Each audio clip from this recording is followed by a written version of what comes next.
আসসালামু আলাইকুম, welcome back to my new video. আজ তৈরি করে দেখাবো কাঁচা আমের টক ডাল অথবা আম ডাল। এই ভরপুর আমের সিজনে এরকম আমের টক ডাল খেতে অসম্ভব বেশি মজা লাগে আর তৈরি করা অনেক বেশি সহজ। আমি একদম সিম্পল ওয়েতে এই আমের টক ডালটা তৈরি করে দেখাবো। খেতে অসম্ভব বেশি মজা হয় আর আমগুলোও থাকবে আস্ত। তো চলুন রেসিপিটি দেখে নেওয়া যাক। ডালের জন্য এখানে আমি পানিটা দিয়ে নিয়েছি। পানিটা হালকা গরম হয়ে গেলে এখন পরিমাণ মতো ডাল তৈরির পানি আমি উঠিয়ে নিব। নর্মালি আমরা যেরকম বাসায় ডালটা তৈরি করি ঠিক সেরকম। ডালটা একটু বেশি পরিমাণ তৈরি করব, তাই পানিটাও বেশি পরিমাণ রেখেছি। আর এখানে হাফ কাপ মসুরির ডাল খুব ভালো করে ধুয়ে আমি ভিজিয়ে রেখেছিলাম। এখন এখানে দিয়েছি 1 টেবিল চামচ রসুন, 5 থেকে 6টা কাঁচামরিচ মাঝখান থেকে কেটে দিয়েছি, হাফ কাপ দিয়েছি পেঁয়াজ কুচি, দিব পরিমাণ মতো লবণ আর হাফ চা চামচ হলুদের গুঁড়া। এখানে হলুদের পরিমাণটা সামান্য একটু বেশি দিয়েছি কারণ এর মধ্যে আমরা দিব এর জন্য। এখন ডালটাকে খুব ভালো করে সেদ্ধ করে নিব। এখানে 2 কাপ মতো পানি রেখেছিলাম, তাই দিয়ে আমি ডালটা সেদ্ধ করে নিব। ডালটা যখন এরকম সেদ্ধ হয়ে যাবে তখন ডাল ঘুটনি দিয়ে এরকম করে ডালটাকে একদম ম্যাশ করে দিব। ডালটাকে খুব ভালো করে ম্যাশ করা হয়ে গেলে আগে থেকে গরম করে রাখা পানিটা এর মধ্যে ঢেলে দিতে হবে। পানিটা দিয়ে খুব ভালো করে আগে ডালের সঙ্গে মিশিয়ে নিব।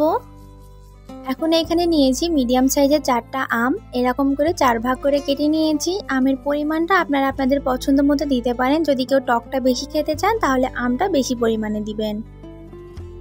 এখন আম সেদ্ধ হয়ে যাওয়া পর্যন্ত ডালটাকে রান্না করে নিব।